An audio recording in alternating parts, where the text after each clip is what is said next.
I'm live. That's what it's saying here on rewatering because it's dry. And I just shot a video of one of our Trachycarpus, our one Trachycarpus nanotele. And that's what the palm was when I planted it as a seedling back in 1999. Back in 1999, I had a Palm Society tour here on Salt Spring Island. One of a few tours I've had here over the years with the Palm Society. And one of the members, he brought me several. I brought actually a flat. I will say a flat, a 4-inch pot size Trachycarpus nanotule. They were just seedlings. They were just seedlings in the 4-inch pots. The other ones I gave away. Wanted to give them to other society members, and one I planted in the ground as a seedling in very poor soil, and it's growing in quite a bit of shade beside some hybrid palms, behind some hybrid palms under a big eucalyptus tree. So anyway, you can check it out after I get it uploaded, and then you can leave your comments on the Trachycarpus nanotele. So it's been in the ground for 21 years now. I hope everybody's doing well there. I had a busy morning just watering the garden and cleaning stuff up, and then I had a good friend come visit our garden. She is a Ontario transplant. This is, I believe, her second year on Salt Spring Island, and she absolutely loves it. She's a chef at one of the local restaurants, and she likes the exotic plants. So she came here about an hour ago and had a stroll through the garden. So current temperature here is around 22 degrees, 52% humidity, and it is 2:03 p.m. Pacific time. Hope everybody out there is doing okay. If you're tuned into the live stream, feel free to leave some comments, and hopefully the stream will continue and we won't get interrupted when the signal fades away like it usually does. It just kind of ends. For some, that's the way the internet goes here at this end of Salt Spring Island. There's 2 internet feeds or providers here on Salt Spring Island, and well, there might be a third if you have like a dish. I'm on TELUS. And lately, this past summer, it hasn't been up to snuff. We've had guys come here and look at it, the TELUS guys, 2 different guys, one guy from the Big Island, the last guy that looked at it, changed a bunch of stuff up in the poles. And then just before that, Wendy got some boosters. So we got internet boosters on the for the boosting the signal here to the around the yard and in the house. There's a wasp right there. You see a lot of those here. Anyway, I went for a ride to town this morning. I went to Beachside Cafe, kayak rentals and paddleboard rentals, and I decided to sit on the ocean side. Today is quite nice. Just the water sparkling, the diamonds. I call them diamonds on the ocean. When the sun hits the ocean and it's quite calm, there's a few ripples in it. It actually looks like diamonds. So it's quite nice. And then I said, come on, girls, outside, the girls that work there, and let's get your picture in front of the sign so I can use that as a thumbnail and post that on Twitter because they do have great coffee, and they're really a nice bunch of people that run it. And the gals that are the staff are really nice, and they gave me a coffee today to sit out there and enjoy the diamonds on the water. So hope your gardens are flourishing, and hope you're having a good Sunday. Wendy ordered 4 free-range chickens from one of the local farmers here, old-time farmer. They came in the 1800s, and they raised free-range chickens. These are the biggest chickens I've ever seen, 14-pound chickens. So Wendy bought 4 free-range 14-pound chickens. So I stopped by and paid the guy that picked them up for us down the road, Banana Hal, and I got to go down there and pick them up. I was on my motorbike, so I couldn't fit them in my saddlebag. That's all. And they're halved, which is even better, and they're ziplocked, like they're vacuum sealed. So they're huge chickens. So that's a lot of meals out of 4 chickens for us. So thank God he's got a big freezer. We're going to keep them in his freezer. I'm going to bring home half a chicken. Or actually, I'll bring home 1 chicken tonight. And so we are going to be chowing down on supposedly the best free-range chicken you've ever tasted, Caldwell's free-range chicken. So we're going to be eating a free-range chicken tomorrow night and the next night and possibly the next night after because she'll probably make some chicken soup out of it. But anyway, back to the gardens. I have been watering. It's been dry. I went down to the vegetable garden this morning and harvested a bunch of beets and some potatoes and some Walla Walla onions. It's really nice to have our own garden to harvest or produce out of. And when you grow your own stuff, not only it's rewarding, but it also tastes a lot better than the buy in a grocery store that have been harvested and then packaged and then shipped. Just the time from the time they've been harvested to the time they get to the grocery store, it's a lot of time. So These ones are right from farm to dinner plate, really. I'm going to steam those tonight, and the beets and the beet tops. And then we're going to, I think I'm going to fry the potatoes with some of our Walla Walla onions, and that'll be really good. Jane, I grow, oh, dragon fruit. Jane, speaking of dragon fruit, where we are on Maui, there's a huge dragon fruit tree, and I harvest every year we are there in the winter. There's actually a fruit picking pole, and I take that and I harvest the dragon fruit, and then I put the dragon fruit in the fridge because I like it cold. And oh, they're so good. You're so lucky to grow your own dragon fruit. That is awesome. There's a big one. When I walk up to Lion Arboretum, just as I get to the Arboretum on the left hand side, there's a really big one in a person's yard there. How cold can a pindo palm take? Well, that just really depends. If you're in the deep south, it can probably handle a lot more cold than it can up here. This far north, they are very prone to spear loss.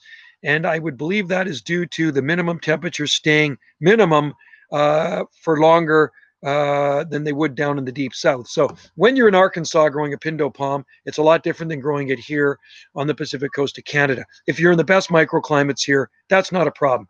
But if you're in a little bit cooler area, I would say they're a short-term palm here in Zone 8B. Okay, they're going to need some help in colder winters when you have a cold blast. But if you're in Arkansas or in southern North Carolina or in inland North Carolina or maybe Mississippi, northern Mississippi, and you get down to 10 degrees Fahrenheit, and then your minimum is 10 degrees Fahrenheit, and then your maximum temperature bounces well above freezing, you're probably going to be okay. So I would say in the deep south, they could probably take temperatures down to 10 degrees Fahrenheit, which is minus 12 degrees Celsius. If you get to 10 degrees Fahrenheit anywhere up here, I would say your pindo palm is going to suffer greatly. Okay, I've actually even had them lose center spears here.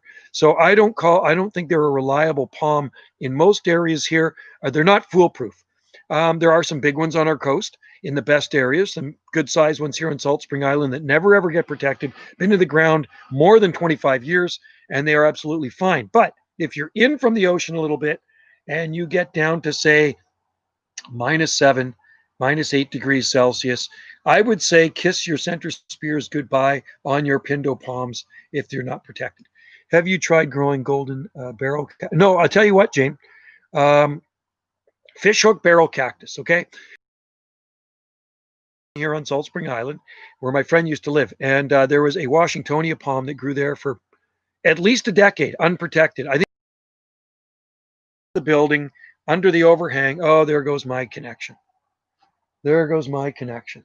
Oh, my connection's back. Sorry. There's two fishhook barrel cactus growing in that garden, never protected under the overhang. I don't know if they're still there, but they were, about this big. Two fishhook. One was this big and one was a little bit smaller.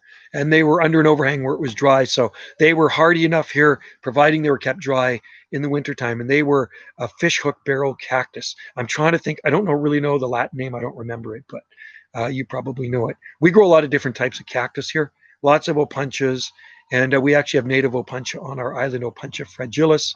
We have two types of succulents that are native here, Sedum spathifolium, and then there's this other sedum. I'll shoot a video of it sometime. I don't know the name of it, but it grows wild all over the place. It's a weed, and I'm pretty sure it's native, but it grows all over. It's like a wild sedum, but the Sedum spathifolium is definitely native, and so is Opuntia fragilis. Yeah, barrel cactus. If I was going to grow it here, I'd probably want some covering in the winter, just because the winter wetness. They're quite hardy. 15 degrees Fahrenheit, I don't have to worry about. It's never been that cold here where we live. 15 degrees Fahrenheit. I've never seen temperatures that cold. I got down to 18 one winter.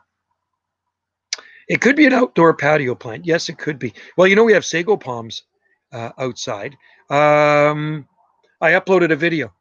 It's probably on there now. I uploaded it this morning. I'm sure. I lose track of what I upload. So we have sago palms outside, and there's two in particular that are really doing well in the planters. They're in these round terracotta planters growing in front of our B&B, either side of the door, and they've been out there for 5 years now. And tops are never protected, but the pots are protected. I just wrap them with bubble wrap. So, and I bought those things at Home Depot when they were small, and they're actually sending out new fronds right now. They're flushing out. So they do well in a sheltered location, and they actually kind of have an overhang. Oh, excuse me, over top. And I got up too early and I went to bed later, and I got to work tomorrow. Weekend goes too fast, but you know what? Good thing is a long weekend's coming up in the next couple of weeks. It's going to be Labor Day, and then soon enough, I will be on the far west coast. I will be in Tofino, shooting some videos of some beautiful cordy lines in Tofino. It's absolutely gorgeous over there, and so stay tuned for some cordy line videos from Tofino on the west side of Vancouver Island. So we're still hanging in there at 10 and a half minutes. And like I say, if this dies out suddenly, it means the connection has failed. It failed once and then it jumped right back in. So far, so good. I don't know how long I'm going to do this live stream for. You know, we keep going. People keep jumping in there, and sometimes we go for like 2 hours. And I'm not planning on going for 2 hours today. Maybe I'll go for an hour max. Like I say, weather here is nice. It's around 22 degrees. It did kind of cloud over, but it's around 52% humidity. I've seen aloes and tree aloes growing in New Zealand. Yeah, New Zealand's a great climate. We have the Gasteria plant, and then we have that other one. You've probably seen my videos. That's kind of like Gasteria growing out in the garden, and it seems to be fine. I did grow some hardy aloes, but unfortunately, I put them out too small. And the big old native banana slugs made quick work of our aloes. It's too bad. I grew them in the greenhouse. They were looking really nice. And banana slugs obviously like aloes. Did you know you can eat aloe vera? The big ones you can buy at the Korean market here on the mainland, not here. We don't have a Korean market here on Salt Spring, but south of Vancouver. Actually, there's one in Vancouver too. And I bought these big aloe leaves, and you strip them off, and you can actually eat the gel in them or put them in a smoothie. I'm amazed that aloes are fine in the wet climate. Yeah, it's drainage. Drainage is the key, and thank God we live on a rock here. We live on very fast draining rocky soil, sandstone, and shale. And like I say, what you do is you grab your pick and your postal shovel and a big old wrecking bar, and you pick a hole in the rocky soil, and you dump a bucket of water in there. And I tell you what, Jane, it will disappear before your eyes. No water ever sits around the roots of our plants here. So that's one thing we got going for us. A lot of plants die from root rot in the wintertime. Wet feet. You dig a hole, you throw some water in it, and you go in for a cup of tea, and you come out and that water's still sitting in the hole. Well, guess what? They're fellow gardeners in a wet area with poor draining soil. That's what it's doing around the roots of your plants. It's sitting there all winter long. And if you don't get root rot, well, I would be surprised. Anyway, I did a update video on the Trachycarpus fortunei. I like to say Swampsonii. I know that's not a registered name or anything, but because they grow in this wet, swampy area of a deep ravine, there's some growing in the creek bed, and the one that I've been following especially, there's still a little bit of water in the creek, and it is still growing in water, and it's been growing in water all through the winter time, and now we're at the end of August, and it's putting out a second little leaf, and it absolutely looks amazing. So it has had its roots submerged for months, like November, December, January, February, March, April, May, June, July, and August. So about 10 months it has its roots submerged in water, and the other ones in there are growing in very wet, boggy soil too. So stay tuned for more updates on that little seedling, and there are other ones in there too. And you know what I did? I scattered some more seed in that creek bed, so we'll see if they actually germinate this fall. They will be submerged in water when they germinate, after they germinate, and if they continue to grow and don't peter out, then they will be there next year. Only the strongest ones will survive. Maybe somehow the roots of the Trachycarpus is receiving, maybe it must be. I'll tell you what else grows in that creek bed is a native skunk cabbage. Okay, there's native skunk cabbage in there too, but it is growing in water, standing water. And if it's receiving oxygen, I don't know how it is, but something's keeping that thing alive. Because generally, if you have a palm growing in water of that species, it probably should die, right? There are palms that grow in standing water, like you get into Vietnam and you got Nipofruticans, the toddy palm, and they're tropical and they will grow in standing water, like rivers, edge of salt water and stuff like that. And the fruit is edible on the toddy palm. I've eaten toddy palm fruit. It's really good. And I think that's the one, what it's called. Nipofruticans is the Latin name, and they're very tropical and they will grow in standing water. In Hawaii, Jane, it is 2:16 p.m. here, and it is 11:16 in Hawaii. You have to love Hawaiian time. Yeah, maybe there's air bubbles in the soil. Who knows? I'm not about to dig into the soil though. And it is, well, you'll see the video. You watch the video and you'll see all the other palms growing there too. And there are other ones that grow in the creek bed. So it's amazing, and hopefully it will mature one day if the deer don't pluck it out or something doesn't eat it. We do have rabbits here too. Rabbits can be a real pain, but There's a lot of owls and eagles and hawks, and they seem to scoop up a few of the rabbits here and there. So that is bird of prey food is the rabbits. And I see a lot of rabbits here, and I know the mess they can make when they get in your garden, because we did have a big rabbit in our garden a couple of years ago. Look for the video. I did catch it in a trap, a live trap, and the mess it made in the garden was unbelievable. One rabbit did so much damage, it was just insane. It was like somebody took some clippers and clipped some of the plants in half, and it's like, was somebody in here with clippers? And then I realized it was a rabbit. So set the trap, and it was kind of like Elmer Fudd trying to catch Bugs Bunny, but he's never caught Bugs Bunny, but I caught this rabbit. So you know how I caught it? I left a trail of baby carrots on the ground into this trap, and it went into the trap. One morning I went out there, and sure enough, there was the rabbit in the trap, and it was a big bunny. And so no more rabbit in our garden, and we actually had to do more fencing along the bottom, because they can get through small holes, and they can actually dig under the fence too in soft areas. Most of it's rock. No rabbits here in the city. You're very lucky. I know there's lots of roosters and chickens in on Oahu, and tons on Maui, and lots in Kauai too. Lots of chickens. Free range chickens everywhere. I was over on the North Shore one day on Oahu, and I went to some little cafe, and there's chickens everywhere. There seems to be more on Maui though. They're even around us too, even where we stay in Kihei. There's chickens everywhere, and lots of feral cats. I'm really going to miss Hawaii this year. I really am. You lack maybe predators to hunt rabbits. Yeah, we have raccoons. They don't hunt rabbits. We just have a mountain lion here, and mountain lion, I don't think are going to go for rabbits. Most of those mountain lion hang up in the forest, way up in the hills and stuff like that. And every so often the cougar will come down, and you know what I mean? They'll kill a sheep or something like that. But we have cats, and cats will actually kill rabbits. Our other cats used to kill rabbits all the time. I don't know about these cats. The cats we have here now, we have a kitten that's growing up, and I mean, they catch a few mice here and there. I think one of them killed a rat too, and a shrew. But anyway, the rats, the cats will definitely kill the rabbits. So, oh, I'm getting hungry, and I'm tired too. I'm going to have to get something to drink soon, and I'm going to have to head out and get our free-range chickens. Like I said, Wendy bought 4 free-range chickens from a local farmer here. Apparently, Mr. Caldwell raises the best chickens, 14-pound chickens. Can you believe it? So Wendy ordered 4 14-pound chickens. I paid the guy today, and it wasn't cheap, but apparently these are the best free-range chickens. Rose beetles are a bit of a problem for me. Yeah, we don't have that, but I tell you what we do have. We have weevils.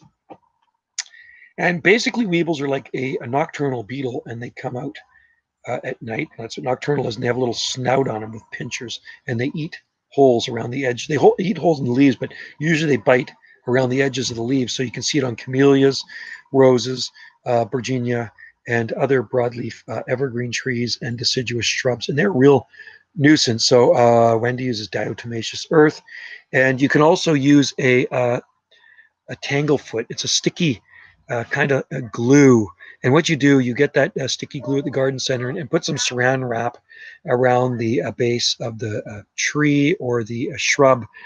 Easier if it's single stem plant, and then you smear that on there. When they come up at night, they stick to it, and you can catch your weevils. But weevils are a pain. We have a lot of slugs here, tons of deer here. So most of our good garden is fenced. Other parts of our garden, like down in the back 40, is not fenced, so the deer have free range down there. And you can see a few bites taken out of the odd palm, but mostly palms they don't like. They do seem to like everything else, though. So, and I know there's deer on Maui.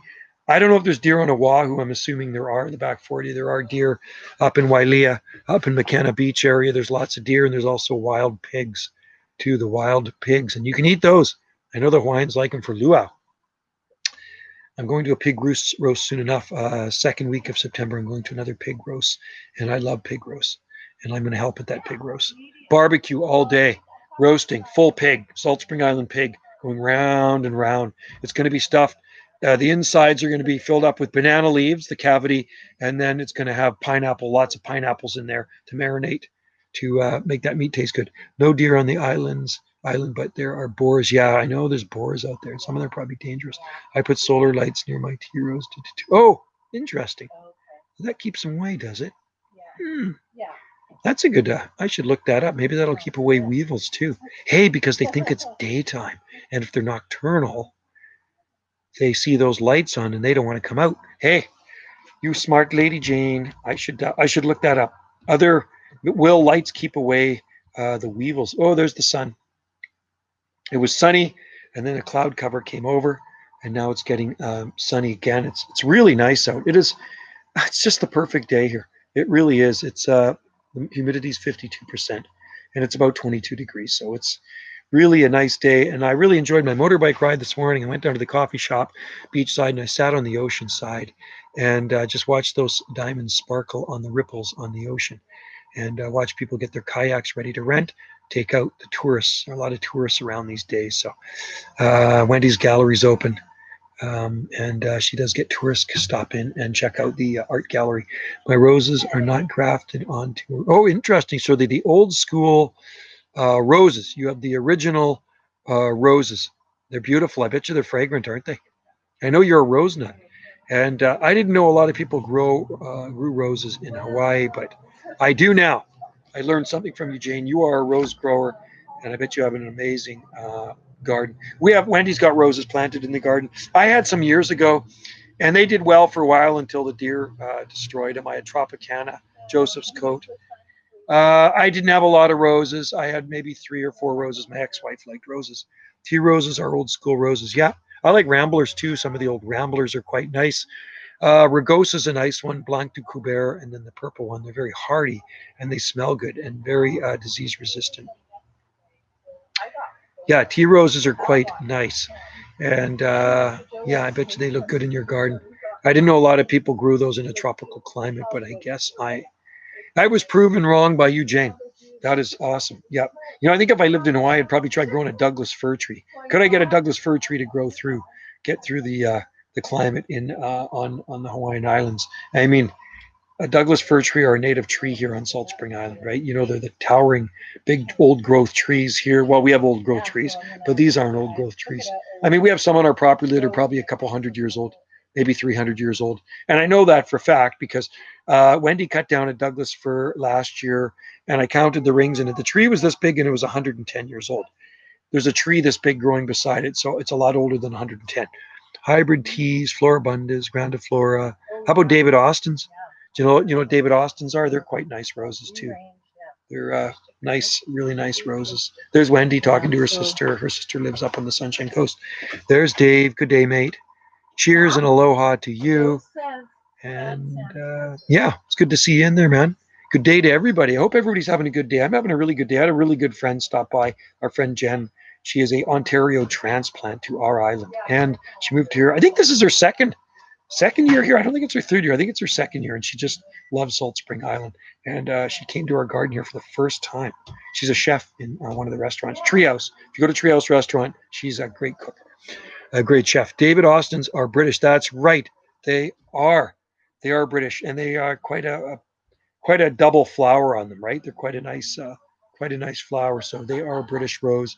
A lot of people are David Austin growers here on Salt Spring Island. We don't have any. There's a big one, I think, growing in Rotary Park. Uh, who's this? I don't even want to mention the name, but there's somebody in there. I never heard this guy before. Hmm. Could be a troll, looking kind of trollish. That's okay. I got people in here that take care of trolls really quick. That's all right. And the trolls don't really last that long. But you know what? He might not be a troll. He could be just somebody in here that wants to throw his name out there. So it's an interesting handle, that's for sure. Probably make a good CB handle, wouldn't it? Yeah. Or is that Jesus? Is it Jesus? Yeah, it is. Jesus, it is.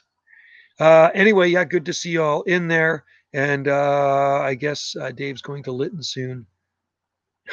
He just might, Dave. He just might. Yeah.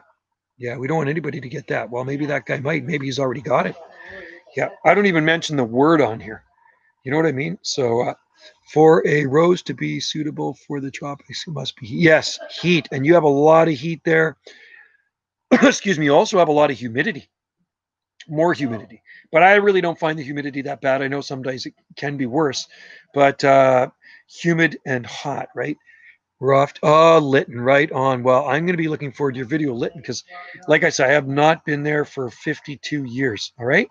I was a little kid when I went to Lytton in 1968, and I do remember it. I got a good memory for long-term stuff that happened in the past. I just remember it being very dry and very hot and very nice, very neat, interesting place.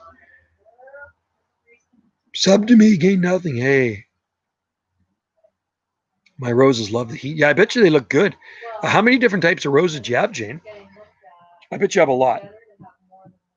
You said you live on Kapahulu.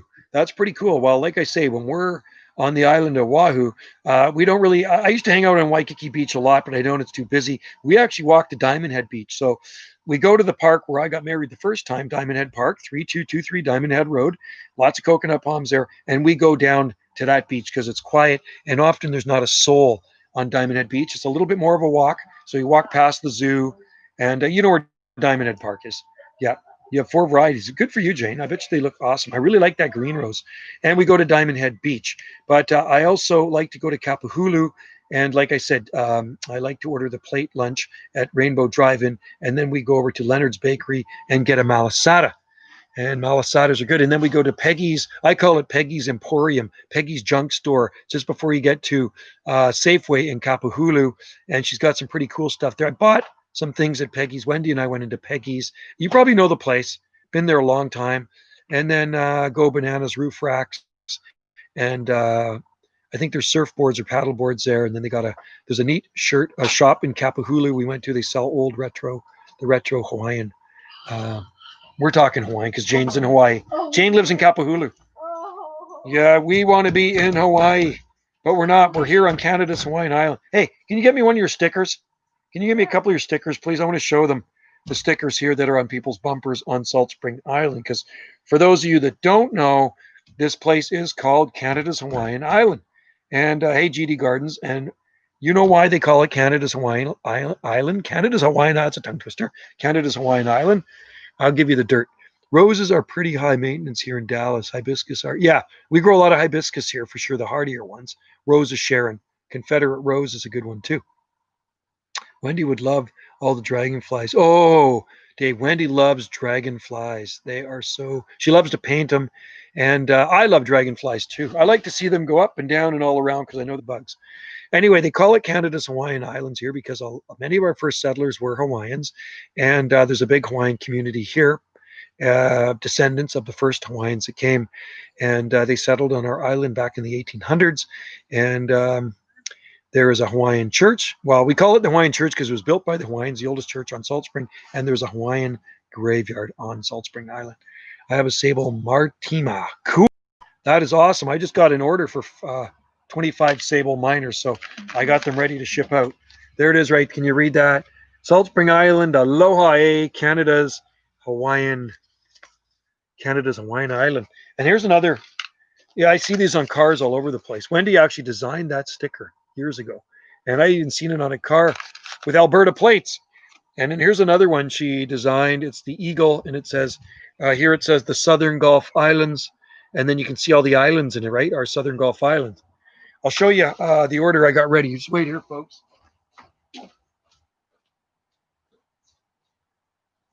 Sorry, folks, I'm coming back. Looks like the live stream is still. Wendy's taking her laundry off. There's a shipment of 25 plus sable miner seedlings. I grow these from seed, Ecotype, Elizabeth City, North Carolina. So I'll be shipping these guys out tomorrow. Right there, they're bare root. And you know, most of you, I do ship palms worldwide. Bare root seedlings, no bigger than that. You want them to get through the mail. So there's, like I say, he ordered 25, but there's probably about 28 or 29 in there, something like that. And that's how I ship my seedlings. I also, how slowly do sable miners